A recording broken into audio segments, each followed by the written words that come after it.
നമസ്കാരം, ഏവർക്കും പുതിയൊരു വീഡിയോയിലേക്ക് സ്വാഗതം. ദേവി പൂജയ്ക്ക് പ്രാധാന്യമുള്ള നവരാത്രി ദിനങ്ങളിൽ എല്ലാ കുടുംബങ്ങളിലും അതിപ്രധാനമായി വളരെ ഭക്തിപൂർവ്വം വായിക്കേണ്ട ഒരു ഗ്രന്ഥത്തെക്കുറിച്ചാണ് ഇന്ന് ഈ വീഡിയോയിലൂടെ പറയാൻ പോകുന്നത്. ദേവി മാഹാത്മ്യം നമ്മുടെ ഭവനങ്ങളിൽ ഉണ്ടെങ്കിൽ തന്നെ സർവ്വ ആപത്തുകളും അകന്ന് ഐശ്വര്യം വർദ്ധിക്കും. ദേവി മഹാത്മ്യം നമ്മുടെ കൈവശമോ വാഹനത്തിലോ സൂക്ഷിക്കുകയാണെങ്കിൽ യാത്രാവേളകളിൽ ഉണ്ടാകുന്ന ആപത്തുകളെ അകറ്റുന്നു. ദേവി മാഹാത്മ്യം കയ്യിലുള്ളതിനാൽ യക്ഷിയിൽ നിന്നും രക്ഷപ്പെട്ട കാലടി ഭട്ടതിരിപ്പാടിന്റെ കഥ ഐതിഹ്യമാലയിലൂടെ നമുക്ക് ഏവർക്കും അറിയാവുന്ന കാര്യമാണ്. അനുഗ്രഹീതമായിട്ടുള്ള ഒരു ജീവിതം നേടുന്നതിന് ജ്ഞാനശക്തി, ഇച്ഛാശക്തി, ക്രിയാശക്തി എന്നിവ നമ്മളിൽ ഉണർത്തുവാൻ ദേവി മഹാമായയുടെ അനുഗ്രഹം കൂടിയേ തീരൂ. ശരിയായ അറിവുണ്ടാകുമ്പോൾ ശരിയായ ആഗ്രഹം നമ്മളിൽ ഉടലെടുക്കുന്നു. നമ്മിൽ ശരിയായ അറിവും ശരിയായ ആഗ്രഹവും ഉണ്ടാകുമ്പോൾ ശരിയായ പ്രവർത്തനം സ്വാഭാവികമായും ഉണ്ടാകുന്നു. സന്ധ്യാസമയത്ത് നിലവിളക്ക് തെളിയിച്ച് ദേവി മഹാത്മ്യം വായിക്കുന്ന ഒരു ശീലം നമ്മളിൽ വളർത്തിയെടുക്കുകയാണെങ്കിൽ അത് നമ്മുടെ ആധ്യാത്മിക ഭൗതിക ജീവിതത്തിൽ വളരെയധികം അത്ഭുതങ്ങൾ സൃഷ്ടിക്കും എന്നതിൽ യാതൊരു തർക്കവുമില്ല. മുതിർന്നവർ കുട്ടികളെ വായിച്ച് കേൾപ്പിക്കുകയും അതിലെ ഓരോ ശ്ലോകമെങ്കിലും കുഞ്ഞുങ്ങളെ പഠിപ്പിക്കുകയും ചെയ്യുമ്പോൾ അവരിലെ ഭക്തിയും സൽക്കർമ്മ വാസനകളും അവരിൽ ഉണരുകയും അതവരുടെ ജീവിതം ഉത്കൃഷ്ടമാക്കി തീർക്കുകയും ചെയ്യും. ജഗത് മാതാവായ ദേവി തന്റെ ഭക്തരിൽ ക്ഷിപ്രപ്രസാദിനിയാണ്. ഏതാപത്തിലും ഒരു അമ്മ തന്റെ മക്കളെ സംരക്ഷിക്കുന്നത് പോലെ ദേവി മഹാമായ തന്റെ ഭക്തരെ യാതൊരുവിധ ആപത്തും കൂടാതെ സംരക്ഷിക്കുന്നു.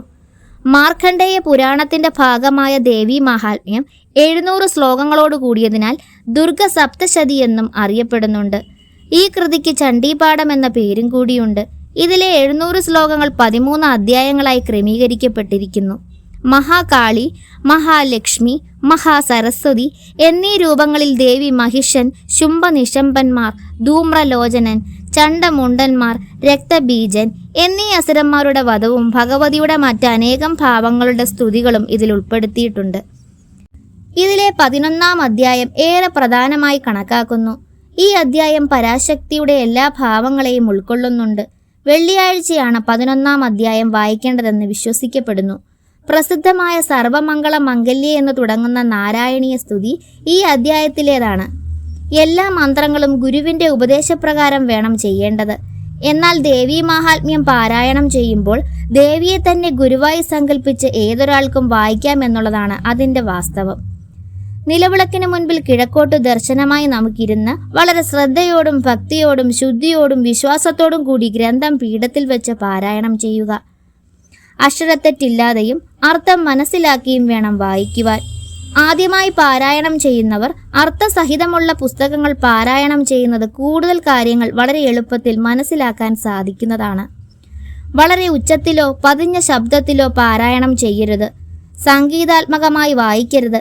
അതിവേഗത്തിലോ തല കുലുക്കിയോ പാരായണം ചെയ്യരുത്.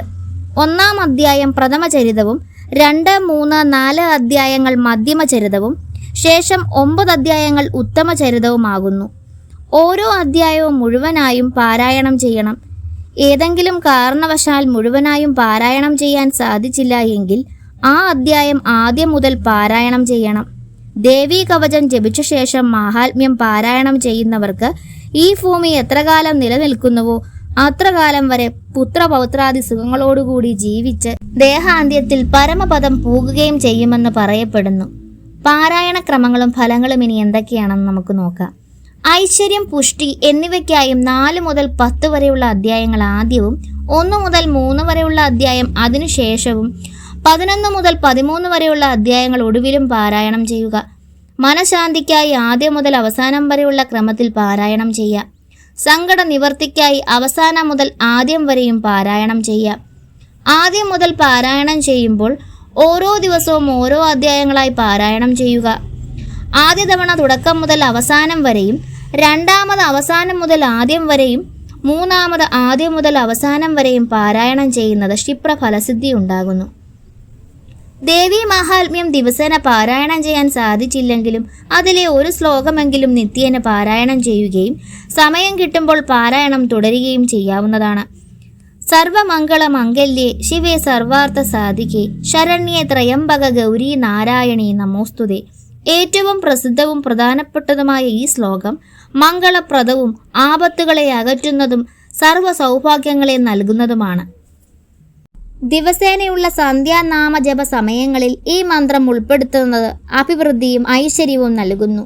ദേവീ മാഹാത്മ്യം കുടുംബ ദുരിതങ്ങൾ അകറ്റുന്നതിന് 5 ആവർത്തിയും, ശാന്തി ലഭിക്കുന്നതിന് 9 ആവർത്തിയും, ഐശ്വര്യത്തിന് 11 ആവർത്തിയും, അഭീഷ്ടസിദ്ധിക്ക് 12 ആവർത്തിയും, പുത്രപൗത്ര ധനധാന്യഗമനത്തിന് 11 ആവർത്തിയും, ശത്രു ഉച്ചാടനത്തിനായി 18 ആവർത്തിയും, കടങ്ങളിൽ നിന്ന് മോചനം ലഭിക്കുവാനായി 20 ആവർത്തിയും, ബന്ധവിമോചനത്തിനായി 25 ആവർത്തിയും, എല്ലാവിധ ദോഷങ്ങളും നീങ്ങി സർവ്വസിദ്ധികളും കൈവരുന്നതിന് 100 ആവർത്തിയും, ഒരിക്കലും ക്ഷയിക്കാത്ത ഐശ്വര്യത്തിന് 1000 ആവർത്തിയും പാരായണം ചെയ്യേണ്ടതാണ്. സാക്ഷാൽ പരാശക്തിയുടെ അംശമായ സ്ത്രീകൾ ദേവീ മഹാത്മ്യം പാരായണം ചെയ്യുന്നത് കുടുംബ ഐശ്വര്യത്തിനും ദേവിയുടെ അനുഗ്രഹം ഉണ്ടാകാനും കാരണമാകുന്നതാണ്. നിത്യവും പാരായണം ചെയ്യാൻ എന്തെങ്കിലും പ്രയാസങ്ങൾ നേരിടുന്നവർ 11-ാം അധ്യായം മാത്രമായോ 11-ാം അധ്യായത്തിലെ നാരായണീ സ്തുതി മാത്രമായോ നിത്യവും ജപിക്കാവുന്നതാണ്. ഭർത്താവിൻ്റെയും സന്താനങ്ങളുടെയും രക്ഷയ്ക്കായി 4-ാം അധ്യായത്തിലെ ശൂലേന പാഹിനോ ദേവി എന്ന് തുടങ്ങുന്ന 23-24 ശ്ലോകങ്ങൾ കഴിയുന്നത്ര ജപിക്കാവുന്നതാണ്. 5-ാം അധ്യായത്തിലെ നമോ ദേവി മഹാദേവി എന്ന സ്തുതി സ്ത്രീകളുടെ ബോധവികാസത്തിനും മനഃശാന്തിക്കും കാരണമായി തീരുന്നു. അശുദ്ധി കാലങ്ങളിൽ പാരായണം നിർത്തിവെച്ച് അത് കഴിയുന്ന ദിവസങ്ങളിൽ പാരായണം ആരംഭിക്കാവുന്നതാണ്. കുടുംബ ദേവതകളെ അറിയാത്തവർക്ക് കുടുംബത്തിലെ ദോഷങ്ങൾ തീർക്കാൻ ഏറ്റവും നല്ല ഉപാധിയാണ് ദേവീ മാഹാത്മ്യ പാരായണം. ഈ നവരാത്രിയുടെ ദിനങ്ങളിൽ ദേവീ മാഹാത്മ്യം വളരെ ഭക്തിപൂർവ്വം വായിക്കുക, ശ്രവിക്കുക, ധ്യാനിക്കുക. നവരാത്രിയിൽ ഏതൊരു ഭക്തനും ദേവീ മാഹാത്മ്യം പാരായണം ചെയ്യുന്നതിലൂടെ ദേവിയുടെ അനന്താനുഗ്രഹം ലഭിക്കുന്നു. അതിലൂടെ ഏതൊരു ഭക്തന്റെ ദുഃഖങ്ങളും ദുരിതങ്ങളും മാറി ധൈര്യവും ഐശ്വര്യവും സമാധാനവും സമ്പൽ സമൃദ്ധിയും നിറഞ്ഞ ജീവിതത്തിലേക്ക് നയിക്കുന്നു.